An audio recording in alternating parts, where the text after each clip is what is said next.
Rolou treta no Twitter, né, gente? Mais uma vez. É por isso que eu não tô mais lá, gente. É impressionante como aquele lugar é um antro de treta e de treta, assim, pesado. A galera não pega leve, não. E é uma coisa, assim, incomensurável. Não dá pra medir as paradas. E dessa vez, aquele que sofreu com isso foi Chavoso da USP, em razão de seu vídeo sobre Ainda Estou Aqui. Eu não acompanhei a treta porque, mais uma vez, não estou no X, o antigo Twitter. Não sei o que aconteceu.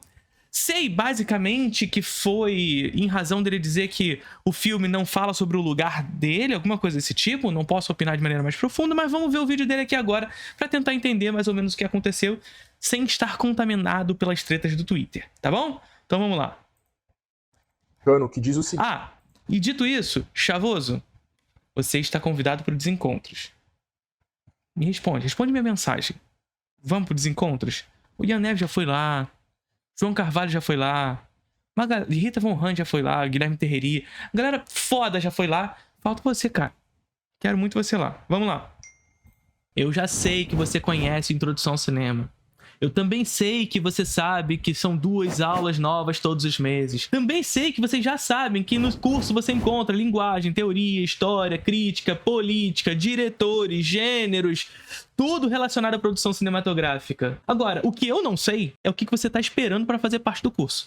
Meu amigo, o curso Cinema Contínuo mais charmoso do Brasil. Link na descrição do vídeo. Seguinte, até que os leões possam contar suas próprias histórias, as histórias de caças vão sempre glorificar os caçadores. Essa frase quer dizer que se os dominados, os oprimidos, os explorados não contarem a história a partir do seu ponto de vista, as versões contadas pelos dominadores, opressores e exploradores vão sempre predominar e sempre romantizar toda a situação de opressão. Por exemplo, a história do Brasil é geralmente contada do ponto de vista dos brancos ricos, não do ponto de vista dos povos indígenas. Por conta disso, mano, as pessoas acreditam que o Brasil foi descoberto e não que ele foi invadido. Indígenas são ridicularizados, contam que eles teriam trocado suas terras por talheres e espelhos como se fossem idiotas, mas não contam que, na verdade, eles travaram fortes lutas contra os colonizadores que roubaram suas terras com muita violência. Da mesma forma, se a história da ditadura empresarial militar brasileira for contada pelos militares, o período vai ser romantizado. O golpe de 64 vai ser chamado de revolução. Lutadores como Carlos Marighella vão ser chamados de terroristas. E por aí vai. Mas por que eu estou citando isso para falar sobre... Basicamente isso é ideologia hegemônica, né? A gente parte do pressuposto que a ideologia dominante um tempo é a ideologia da classe dominante. E é essa classe dominante que detém os meios de exercer esse domínio, através dos meios de comunicação, por exemplo, e também de educação, vão estabelecer hegemonicamente uma ideologia e, portanto, a história oficial de um lugar. Sobre o filme Ainda Estou Aqui, já que ele não conta a história da ditadura do ponto de vista dos militares, porque ele conta essa história do ponto de vista de alguém, mas esse alguém não é o povo. Bom, antes de continuar, mano, eu quero agradecer a todas as pessoas que me fortalecem financeiramente pelo Apoia-se, pelo Pix ou pelo Seja Membro. O apoio de vocês é muito importante para que eu possa continuar todos os meus trabalhos e lutas. Também quero pedir para vocês me seguir nas redes sociais, principalmente no Instagram, que é onde eu sou mais ativo e mantenho mais contato com os seguidores. E por fim, mano, eu quero dizer que esse vídeo vai ter spoilers do filme, então eu vou falar sobre coisas que acontecem nele. Quem ainda não assistiu não vai ficar com raiva de mim, hein? Bom, eu sei que muita gente já deve estar revoltada comigo pelo... Quem tem alergia a spoiler já tá sabendo, né? ...pelo título do vídeo. Eu sei que tá tendo toda uma movimentação nas redes sociais de pessoas que querem ver esse filme ser premiado, que quer ver a atriz Fernanda Torres ganhando o Oscar. Eu não tenho nada contra essa movimentação, pelo contrário, eu espero sim que o cinema brasileiro ganhe mais destaque e seja mais valorizado. E acho Fernanda Torres e Fernanda Montenegro, que também participa do filme, 2 atrizes fantásticas que merecem todo o reconhecimento do mundo. Além disso, eu acho que esse filme tem sim muitos pontos positivos, apesar da minha avaliação sobre ele ser mais negativa. Então, para não dizer que eu não falei das flores, eu vou começar citando esses pontos positivos que eu vi no filme. Eu não sou nenhum especialista em avaliar filmes, na real, mano. Eu nem gosto de assistir filmes. Eu não pretendia assistir Ainda Estou Aqui, porque eu tinha assistido os vídeos... Dito isso, ainda assim, você está convidado ao Desencontro. ...que o Jones Manuel e o Frederico Krepp fizeram sobre o filme e já acabei tendo uma impressão negativa sobre ele. Os dois destacaram que o filme traz uma perspectiva branca e de classe média alta sobre ditadura e democracia, e isso já tirou de mim qualquer vontade de ver ele. Isso é fato. Eu mudei de ideia por conta dos vários casos de violência policial que estão repercutindo nas redes sociais nas últimas semanas. Eu pensei que poderia aproveitar o momento para fazer um vídeo conectando esses casos ao filme lançado recentemente. Mas essa conexão eu vou fazer daqui a pouco. Voltando para o que eu vi de positivo no filme. Imagem impecável, atuações impecáveis, parte técnica, do pouco que eu entendo, impecável. O assunto do filme, de um modo geral, extremamente necessário. Falar sobre a ditadura empresarial militar sempre vai ser algo necessário. Manter viva essa memória, ressaltar que os militares não foram punidos, nota 10 para tudo isso. Mais importante ainda é levantar esse debate nesse momento em que foi revelada uma tentativa de golpe de Estado de Jair Bolsonaro em dezembro de 2022. Ele, Braga Neto e os demais membros das Forças Armadas que participaram direta ou indiretamente dessa tentativa de golpe e daquela de 8 de janeiro de 2023 precisam ser severamente punidos. Dito tudo Em falar nisso, vocês já logaram no Letterboxd as 4 estrelas do Braga Neto sendo preso? isso, agora vamos para as críticas ao filme. Como eu falei no começo, mano, Ainda Estou Aqui conta uma história sobre a ditadura empresarial militar. No caso, a história do ex-deputado federal pelo extinto Partido Trabalhista Brasileiro, Rubens Paiva. Pior que o Selton Mello tá a cara dele no filme, né? É bizarro. Bizarro. E conta essa história a partir de um ponto de vista que não é do povo. Primeiro, que o filme se baseia num livro de mesmo nome, escrito pelo filho de Rubens Paiva, Marcelo Rubens Paiva. Mas, para além disso, o filme foi produzido pelo diretor Walter Salles em parceria com o Globoplay, da Rede Globo. Isso aqui já é suficiente pra gente ficar com o pé atrás em relação ao filme. Até 2018, mano, a gente, da esquerda, ia pra manifestações e gritava: a verdade é dura, a Rede Globo apoiou a ditadura e ainda apoia. Com a chegada de Bolsonaro à presidência em 2019, as críticas à Globo ficaram com a extrema-direita, enquanto a maioria da esquerda passou a apoiar e defender a emissora. Uma esquerda liberal começou a sentir... É porque é isso, a corda puxou pro outro lado, né? A mola foi puxando pro outro lado, e essa esquerda liberal sentiu a necessidade de apoiar a Globo como se fosse a detentora da verdade, a detentora do bom jornalismo e coisa desse tipo. A Globo pertence à família Marinho, uma família de herdeiros da escravidão. A emissora foi fundada em 1965, um ano depois do golpe militar, e apoiou o regime do começo ao fim. Com a volta das eleições diretas, a Globo manipulou o debate de 1989, favorecendo Fernando Collor e ajudando a eleger ele. Em 1982, tinha tentado interferir nas eleições do Rio de Janeiro para impedir a vitória de Leonel Brizola. Esses e outros casos são contados no documentário Muito Além do Cidadão Kane, disponível no YouTube. Mais recentemente, a Globo foi uma das maiores responsáveis pelo golpe de 2016 que derrubou a presidenta Dilma e colocou Michel Temer no poder, mostrando que a emissora e seus jornais continuam golpistas, antidemocráticos e manipuladores. Agora falamos sobre o diretor Walter Salles. Walter Moreira Salles Jr. pertence à bilionária e tradicional família Moreira Salles, dona do Banco Itaú. Das 10 pessoas mais ricas do Brasil atualmente, 4 pertencem a essa família de origem portuguesa, que chegou no Brasil nas caravelas da colonização no século XVIII.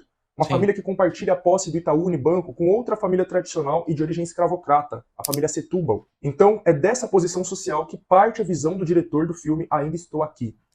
E isso é muito importante ser dito, tá? A obra, ela é imbricada daquele que realiza, daquele que a realiza.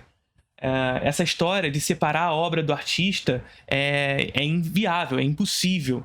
É claro que quando a gente pensa dessa forma, a gente tem que sempre partir de um lugar onde uma obra lançada ao mundo ela pertencerá. E nesse sentido, a construção semântica, aquilo que se perceberá nessa obra, será sentido de maneiras distintas em cada uma das pessoas em suas individualidades.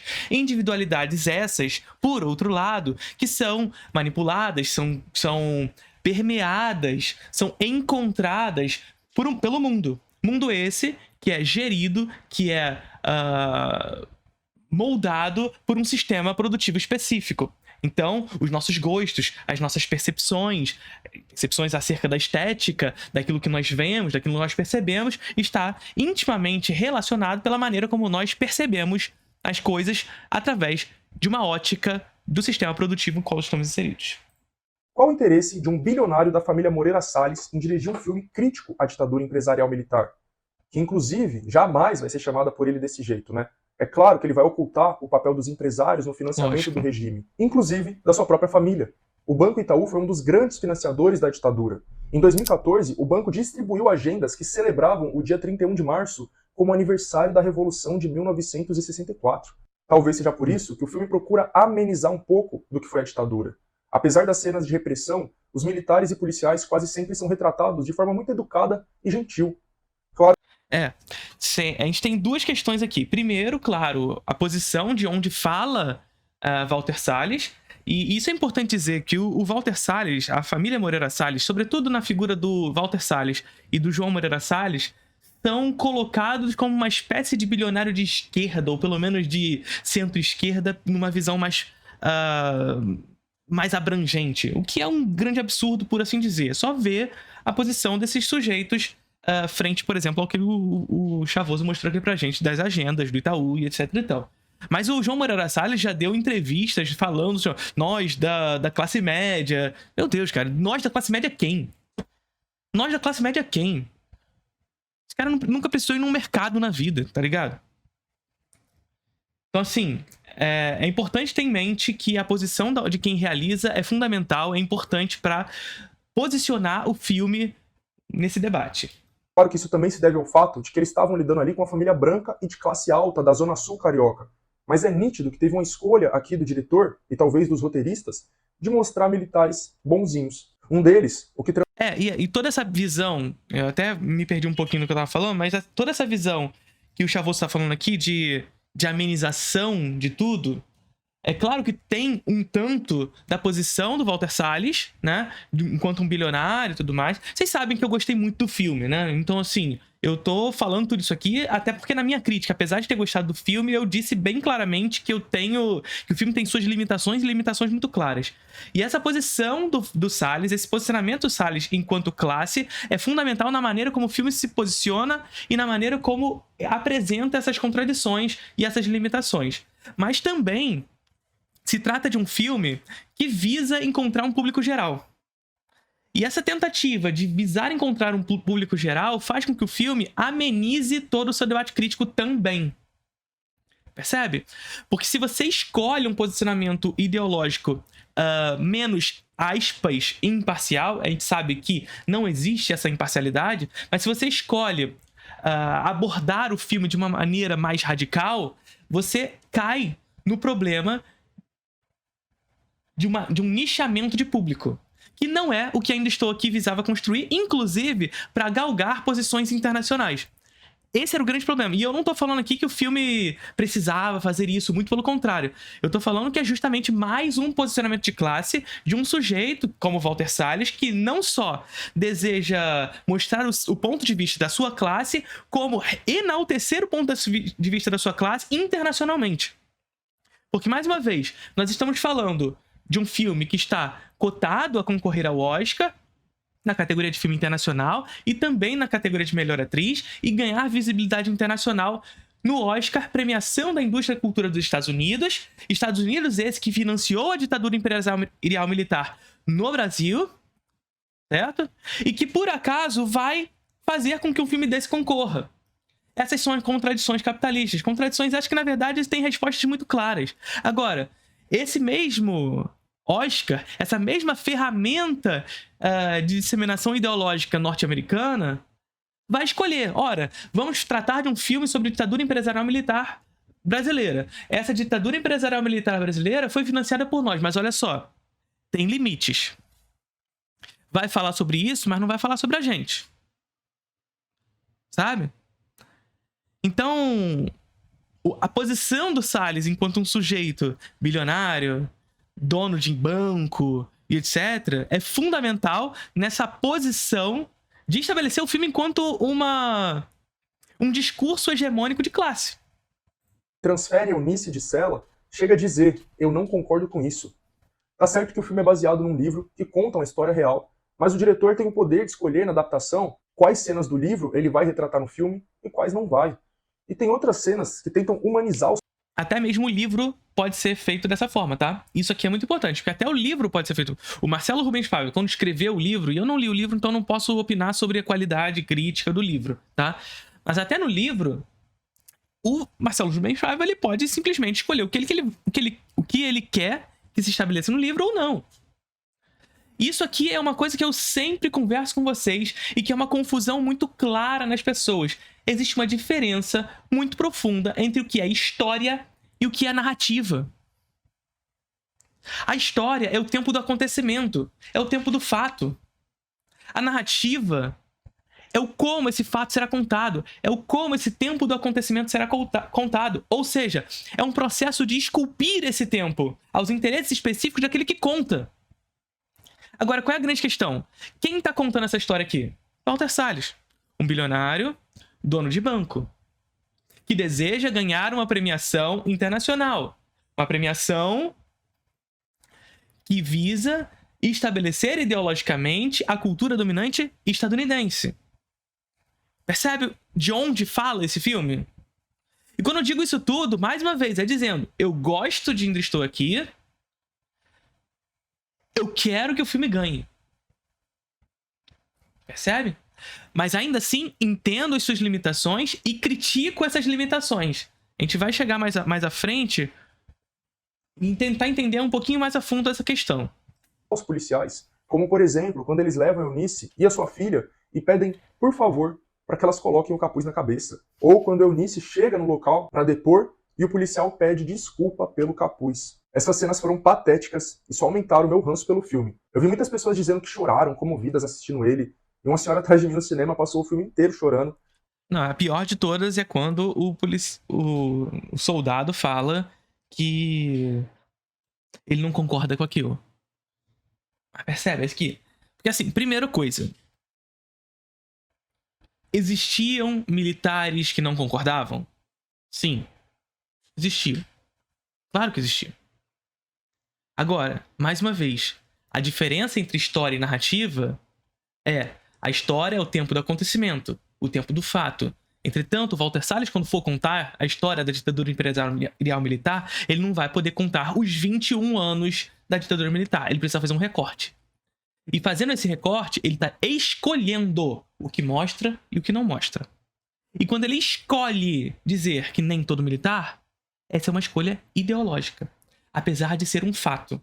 Mas ele escolheu falar que nem todo militar. Ao mesmo tempo em que ele escolheu falar que Rubens Paiva não era um rebelde, um guerrilheiro. Ao mesmo tempo que ele escolheu fazer isso. Ao mesmo tempo que ele escolheu falar que Rubens Paiva não era um guerrilheiro, pra dizer, olha só, ele era só uma pessoa comum e ainda assim sofreu na ditadura, ele falou, olha, nem todo militar, vamos amenizar também um pouquinho as coisas aqui. É uma escolha. E as escolhas têm caráter ideológico. As escolhas têm caráter de classe. E estamos falando de um sujeito bilionário. De um sujeito onde sua família ganhou muita grana durante esse período. Isso é um fato.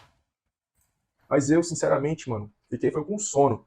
Os primeiros 30 minutos do filme são extremamente entediantes e tem como única função apresentar a família Paiva e gerar empatia do público por ela. Como eu disse... Não, os 3 primeiros 30 minutos do filme eu acho que são fenomenais. De verdade.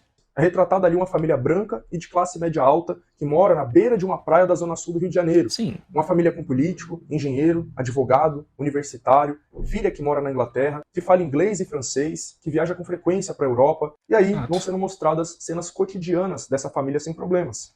O dia que eles adotam um cachorro, o dia que o dente da filha cai. Uma família perfeita e feliz que tem a sua paz interrompida pelo golpe de 1964. Como eu falei, a primeira meia hora do filme mostra essas cenas cotidianas e com poucas referências à ditadura. A única coisa que quebra a normalidade dessa vida ideal, nesse primeiro momento do filme, mano, é uma blitz policial onde jovens são abordados com ignorância. Eu nem vou falar com violência, porque, pelo amor de Deus, aquilo ali eles passaram foi mamão com açúcar perto do que a gente passa hoje na favela. Inclusive, esse foi um filme que não me tocou ou comoveu nem um pouco. Porque, minha gente, que eles retrataram ali como coisa do passado, a gente passa até hoje na favela 10 vezes pior. Sim. Vamos lá. Não, mas olha só, eu considero, inclusive, e aqui eu tô falando de forma estrutural, tá? Pra estrutura da contação da história. Eu acho esse um ponto forte do Ainda Estou Aqui. Ele não cair na tentação de estabelecer a história de primeira na zona de perigo. Percebe? Porque seria muito fácil, inclusive seria uma muleta narrativa muito tranquila, narrativamente falando, já nos inserir dentro do processo do medo. Então, ali há uma construção de uma família perfeita, onde a tensão está constantemente permeando essa família. A gente sabe que alguma coisa vai acontecer, apesar de estar todo mundo rindo. A gente sabe que vai acontecer. Eu acho que em termos estruturais, esse primeiro momento do filme é maravilhoso. Mas, claro, se trata de uma família branca e tudo mais. Mas a gente vai falar sobre isso. Como está aí as cenas de repressão do Estado mostradas no filme. Policiais enquadrando jovens numa blitz e agindo com ignorância. Policiais entrando numa casa sem mandado judicial e sem se identificarem. Policiais levando pessoas sem dizer porquê e para onde. policiais interrogando pessoas de forma intimidatória e ameaçadora, pessoas sendo presas sem julgamento e sem direito à defesa, pessoas sendo torturadas, no caso, uma rápida cena ali de uma pessoa tendo a sua cabeça enfiada na água. Falem pra mim o que eu citei aqui que não continua sendo realidade cotidiana nas favelas, periferias, aldeias, regiões empobrecidas e marginalizadas. E tudo isso acontece de um jeito muito mais violento do que aquele retratado no filme. Os policiais não enquadram a gente só em blitz, não. Eles enquadram o tempo todo, em qualquer lugar, por qualquer motivo. Sempre agem com truculência, com ignorância, ofendendo a gente, xingando, ameaçando e fazendo interrogatórios absurdos. Uma vez eu tomei um enquadro que começou com o policial perguntando: "Você é viciado em quê?" Outra vez eu tomei um enquadro no centro de São Paulo, onde o policial disse que tinha me visto pulando a catraca do metrô, o que era mentira. Eu falei que isso não tinha acontecido, ele tentou me impressionar mais, dizendo que tinha filmagens e que ia me levar preso. E eu continuei firme, dizendo que eu não tinha pulado a catraca. Ou seja, eles tentam forçar a gente a confessar coisas de um jeito intimidador e ameaçador.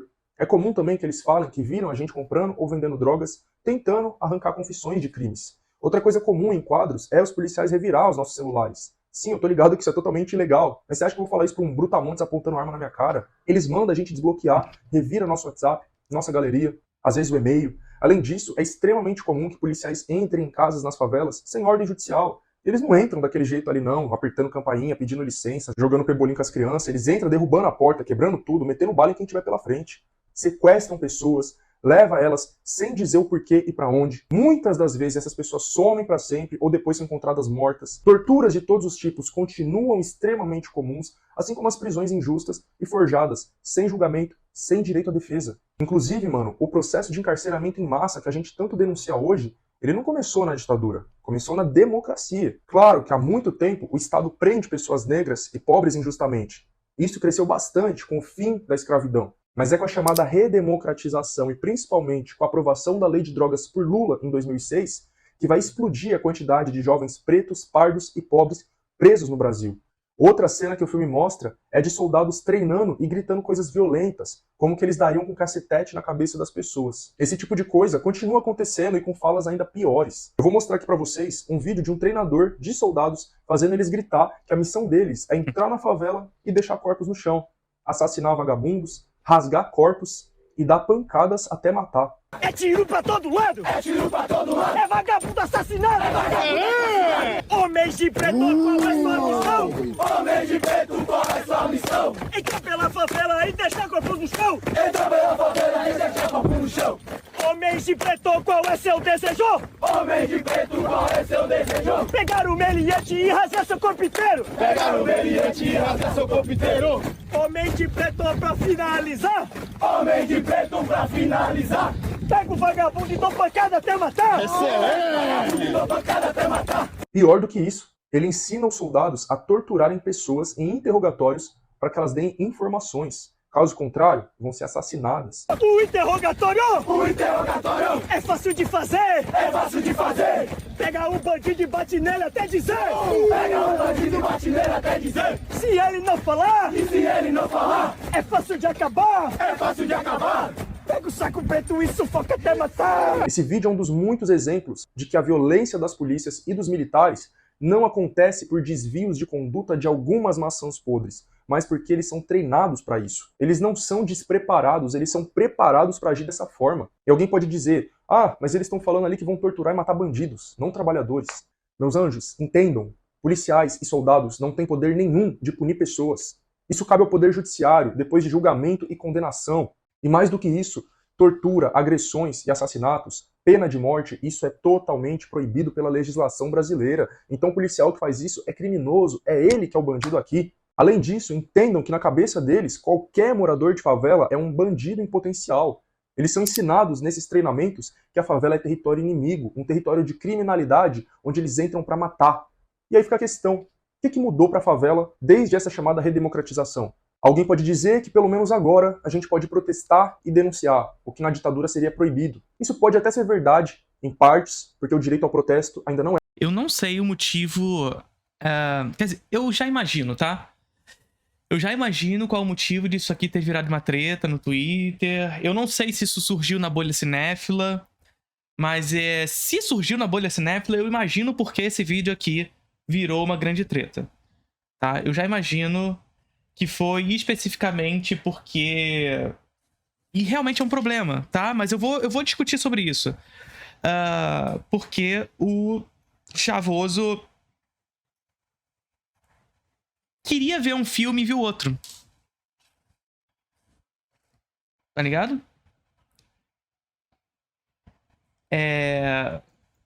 E a gente já falou isso aqui inúmeras vezes durante as nossas lives, durante os nossos entendimentos sobre cinema, sobre o que a gente... sobre... Quando a gente estuda sobre cinema como um todo, sobre arte, enfim.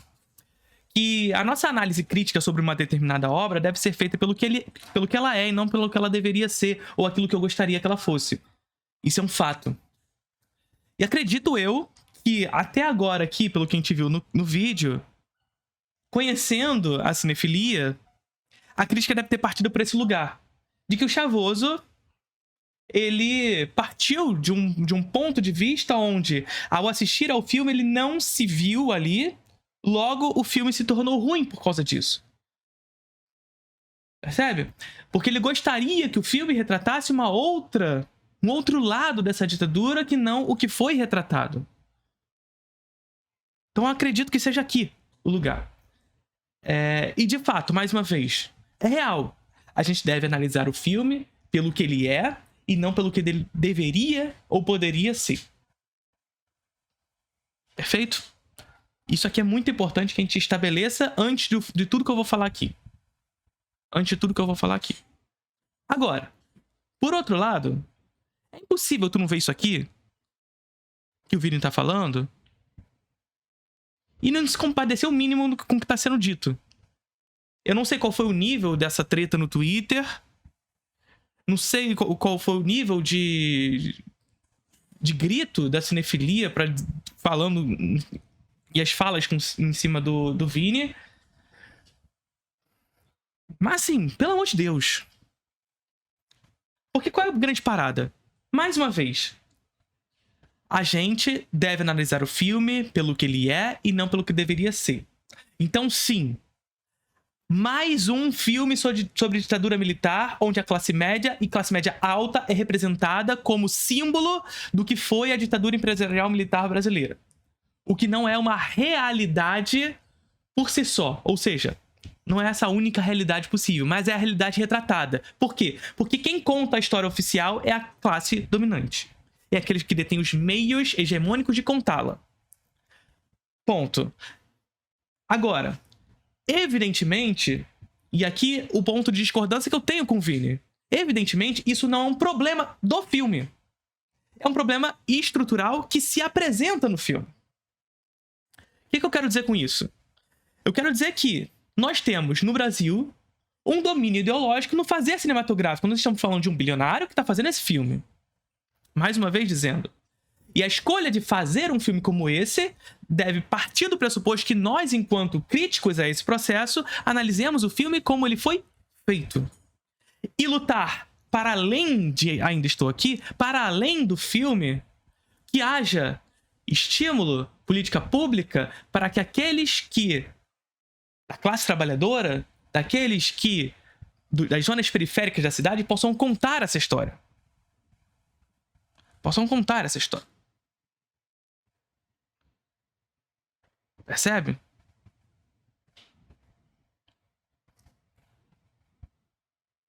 Essa é a parada. Então, assim, evidentemente que não sairia de Walter Salles um filme que vai contar a história dessa periferia. Aliás, o Walter Salles já tentou fazer isso quando ele fez Linha de Passe. E é terrível. É terrível. Não é um filme legal. Nesse lugar que eu digo. De tentar representar esse lugar. Então, assim, não é necessariamente um problema de Ainda Estou Aqui. A falta de representação do povo periférico em filmes que falam sobre a ditadura empresarial militar brasileira. Porque isso, na verdade, é um problema do cinema brasileiro. Na verdade, é um problema de classe. Porque, hegemonicamente, a ditadura empresarial militar é contada dessa forma. Agora, Onde eu quero chegar aqui nisso tudo? Mais uma vez, eu não sei qual foi o nível de estresse que isso rolou no Twitter. Entretanto, todavia, mais uma vez, estética é a ciência da percepção e, portanto, a maneira como nós percebemos as coisas do mundo, inclusive os filmes. E Ainda Estou Aqui é um filme que apresenta a ditadura empresarial militar brasileira a partir de um ponto de vista ideologicamente hegemônico. O Thiago abre o vídeo dizendo que assistiu no canal do Nunes a análise dele sobre o filme. Logo o Thiago sabia o que encontraria no cinema mais. Sim, o Thiago... Enfim, vamos lá. Inclusive eu tô falando Vini aqui, não sei porquê. Desculpa. Thiago. Então veja só. Eu até me perdi no que eu tava falando. Mas percebe que se é estética, ciência da percepção e, portanto, a maneira como nós percebemos a realidade vai fazer com que nós percebamos um filme como Ainda Estou Aqui como um filme que se apresenta ideologicamente e hegemonicamente a partir de um ponto de vista específico da classe dominante, que visa, inclusive, estabelecer um diálogo imparcial com um público geral, um filme que visa ser um blockbuster brasileiro, um filme que visa conquistar, visa galgar premiações internacionais, se posicionar de maneira bastante abrangente, não enviesada. A escolha parte muito desse lugar, que é ideológico. Agora, quem tá assistindo, quem fez esse vídeo aqui, que a gente tá assistindo, foi o Chavoso. Que, primeira coisa, não é um crítico de cinema. Primeira coisa, não é um crítico de cinema. Então você aí da bolha cinéfila, você aí crítico de cinema que tornou isso aqui uma megalomania, para pra pensar um pouco, cara.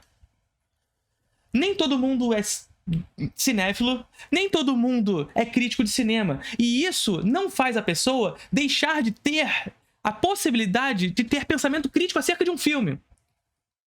E toda a visão que o Chavoso está trazendo aqui sobre o filme é extremamente relevante criticamente.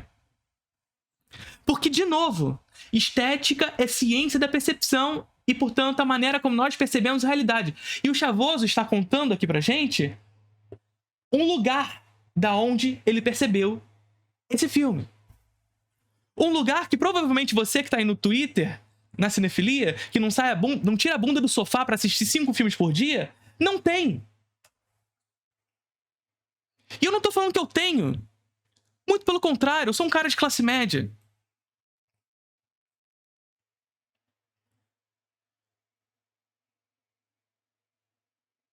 Tá ligado?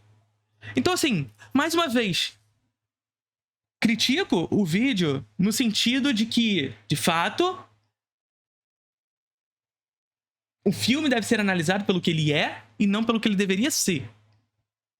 Entretanto, todavia, sendo a estética a ciência da percepção, a maneira como nós percebemos a realidade está intimamente relacionada por aquilo que nos cerca. Por aquilo que vivemos, pelo nosso lugar. E, evidentemente, pela estrutura que molda esse lugar. Que molda as relações nesse lugar, inclusive as relações de opressão. Então é claro que o Chavoso, ao falar sobre o filme, ao perceber o filme e não se ver ali, se sentiria incomodado. Poderia se sentir incomodado, e essa é uma visão crítica sobre o filme. Não é totalmente garantido, mas para além disso, protestar e denunciar tem mudado o que na prática?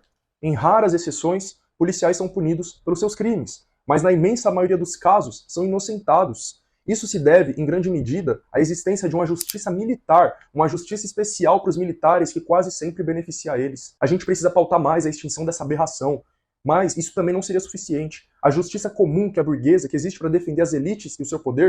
Então, arte é sentir? O Vitor perguntou aqui no chat.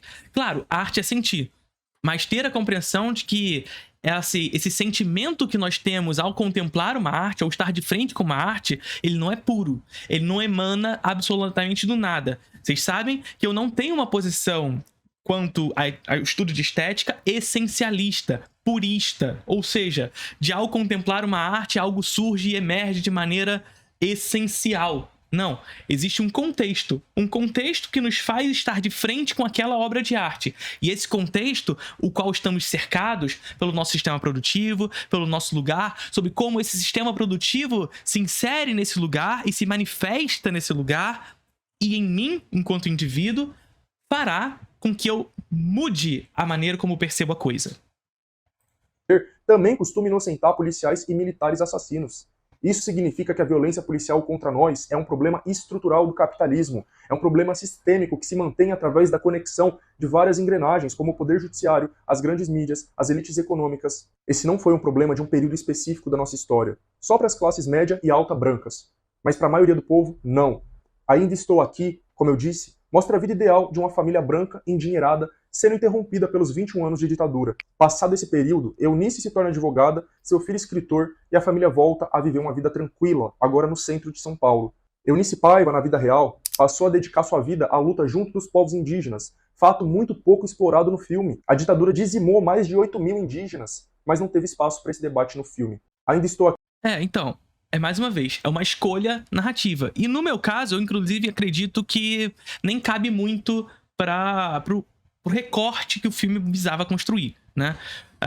Porque é isso. Mais uma vez, a história é o tempo do acontecimento e a narrativa é o processo de esculpir esse tempo. É como contar esse evento.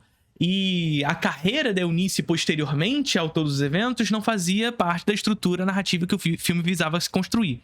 Então, assim, isso pode ser história para um outro filme, para uma outra coisa. Eu acho que nesse caso não cabia muito. Ele foi até mencionado, ele não deixou de lado esse fato, foi levemente mencionado, mas nesse caso eu acho que abrir muitas lacunas que fariam que o filme se perdesse também. Aqui, inclusive, tem pouquíssimos personagens negros, quase todos figurantes, sem nome, sem história e até sem nenhuma fala. A única pessoa pobre com algum destaque no filme é a empregada da família, que também não tem história própria, tá ali apenas pra servir eles. Não, a história da Zezé, se eu não me engano é Zezé o nome dela, é uma coisa que de fato é uma... Sabe? Ela serve como escada narrativa pra família Paiva. Ela basicamente é uma personagem que tá ali pra mostrar o quanto a família Paiva ficou fodida em determinado momento, e aí o que acontece com a empregada? É jogada fora. É demitida. Então ela é quase como um objeto narrativo ali que serve para demonstrar o posicionamento da família Paiva em determinado momento da história. A família Paiva está bem, ela está bem. A família Paiva está mal, ela precisa ser demitida.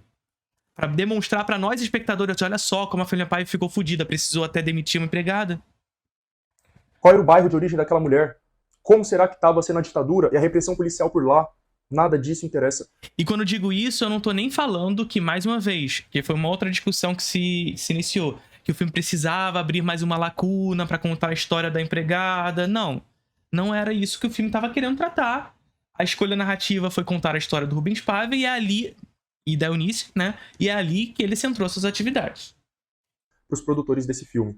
Nessa pegada de passar uma visão da ditadura e da democracia a partir de um ponto de vista branco e rico, Ainda Estou Aqui me lembrou muito o documentário Democracia em Vertigem, dirigido por Petra Costa. A herdeira da gigante construtora multinacional Andrade Gutierrez lançou em 2019 esse longa-metragem que retrata o impeachment da presidenta Dilma, a prisão de Lula e a eleição de Bolsonaro, passando uma visão de centro-esquerda liberal rica de que o Brasil era um paraíso na terra durante os governos Lula e Dilma e que a democracia teria acabado com o golpe de 2016. Pra mim, mano, a única cena que presta no documentário é quando uma faxineira do Palácio Presidencial diz: "Não acho que existe democracia." Essa cena escancara o abismo que existe entre a interpretação do Brasil das classes mais altas e a realidade das classes mais baixas, o que se repete no filme de Walter Salles.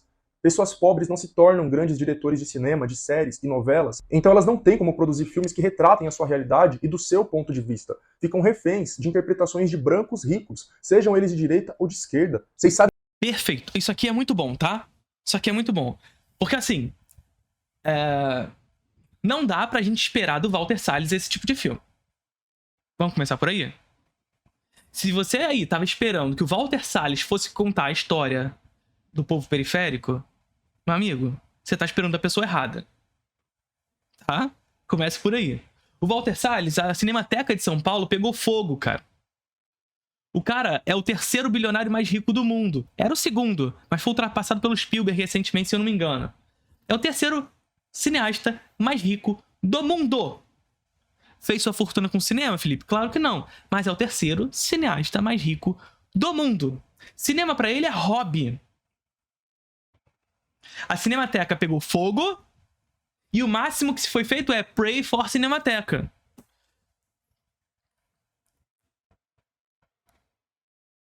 As autoridades precisam fazer alguma coisa. Ah, vai tomar no cu, as autoridades precisam fazer alguma coisa? É claro que é função do Estado proteger e tudo mais a Cinemateca.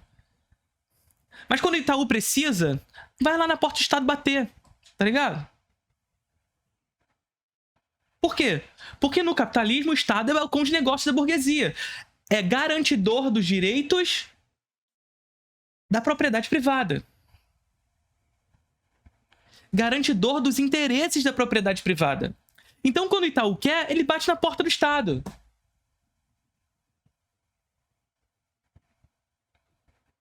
Se o Walter Salles quisesse, ele batia na porta do Estado, porra! Mas não, Pray for Cinemateca. Tá ligado? Então, assim, esperar de um bilionário um filme sobre ditadura imperatorial militar que retrate a periferia, cara, né?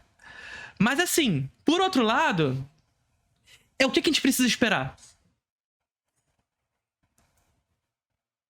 Porque você percebe qual é o impasse aqui? O impasse é, se não for essas pessoas, essas histórias não serão contadas. Porque, evidentemente, o que eu tô falando aqui não é que todo cineasta do Brasil é bilionário. Evidentemente que não. Evidentemente que não. Mas é evidente, sim, que o processo da feitura de cinema no Brasil ainda é um processo de classe média alta. São essas pessoas que hegemonicamente fazem cinema no Brasil. E quando eu digo hegemonicamente fazem cinema no Brasil, eu não estou falando que não há pessoas periféricas fazendo cinema. Estou falando, sobretudo, que essas pessoas periféricas fazendo cinema não têm espaço. Espaço. E não tem espaço por quê? Porque não tem política pública. Porque a ideologia dominante um tempo é a ideologia da classe dominante. A história que quer que seja contada. A história daqueles que dominam, que aqueles que dominam desejam que sejam contadas.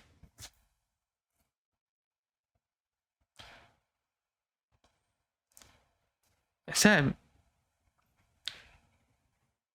Então a formação de cineastas periféricos não passa tão somente pela existência desses realizadores.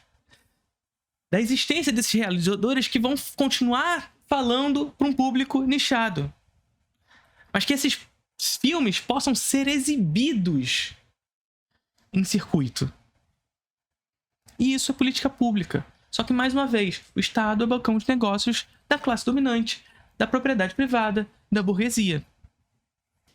Sabe quem muito bem retratou a realidade das periferias brasileiras? E aí a gente vive no impasse. Quando essas histórias poderão ser contadas?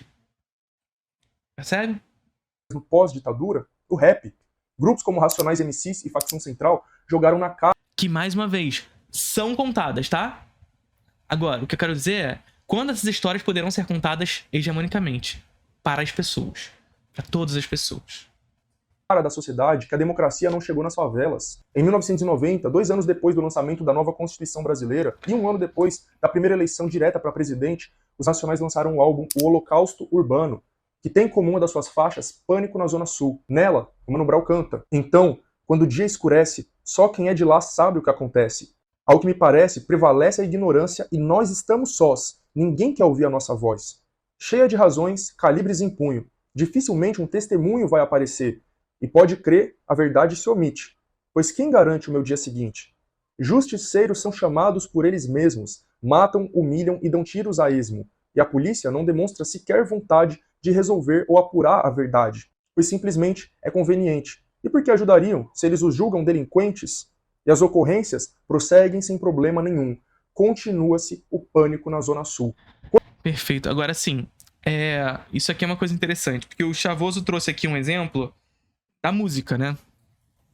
E a música, a gente consegue construir exemplos históricos, e de alguma forma até recentes, de pessoas que saem dessas zonas periféricas e conseguem atingir um sucesso dentro do sistema em que a gente está inserido.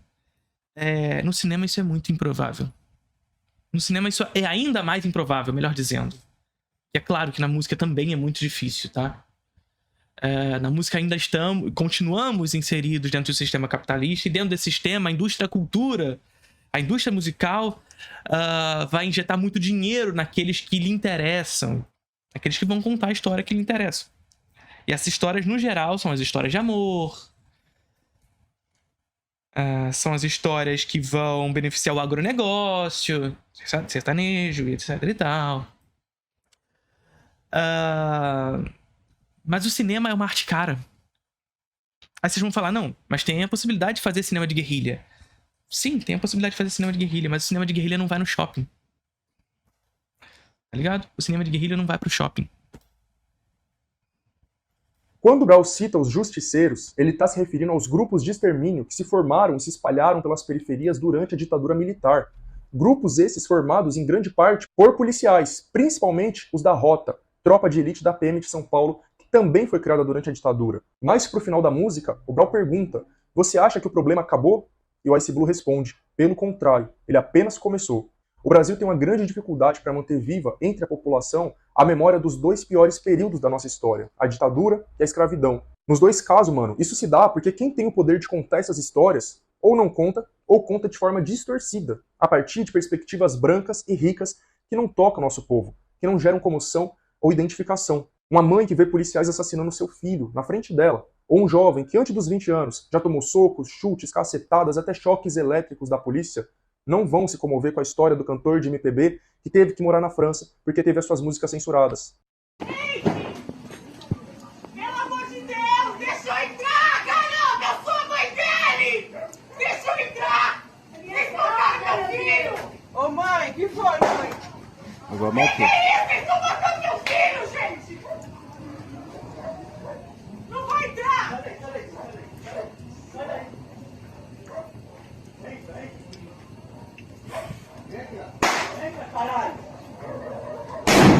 Do mesmo jeito, essas pessoas jamais vão ser convencidas a ir pra rua em defesa da democracia, porque essa democracia simplesmente não existe para elas.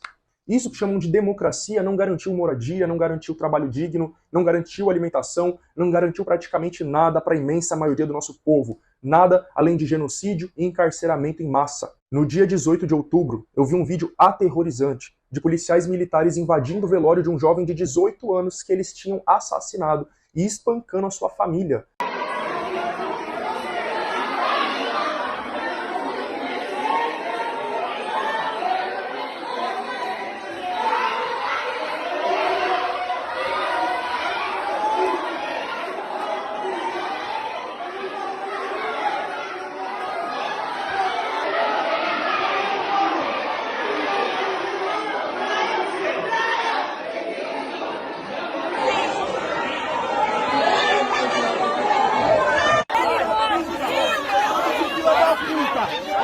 Eles só estão arrebentando o irmão do menino que está no caixão! No velório! Olha isso!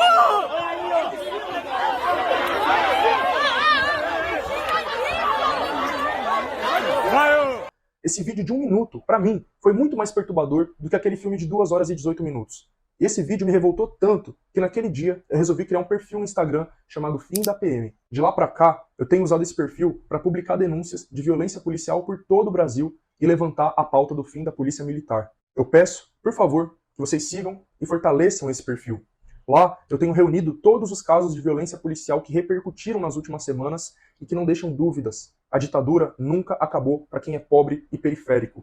E nem vai acabar dentro desse sistema. O capitalismo e o Estado capitalista sempre vão ser isso. Uma ditadura dos ricos contra os pobres, tendo as polícias como cães de guarda do sistema. Eu espero que esses casos recentes de grande repercussão sirvam para fortalecer o movimento de luta contra a violência policial e contra a própria polícia. que as palavras de ordem não se limitem ao Fora Derrite ou ao Fora Tarcísio, mas que a gente possa ter noção real do que acontece no nosso país, de quais são as raízes desses problemas e de como eles podem ser superados. Valeu, para você que chegou até aqui, a gente se vê no próximo vídeo. Falou! É isso, gente. Vamos lá. Mais uma vez.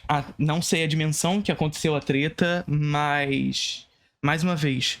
É importante que a gente tenha a compreensão de que a assimilação de determinada obra de arte deve partir do que ela é e não do que ela deveria ser, mas sempre tendo o cuidado de que esse tipo de discurso não se ofereça como uma máscara para o que acontece dentro de uma estrutura social. Uma máscara para o que acontece dentro de um processo de luta de classes.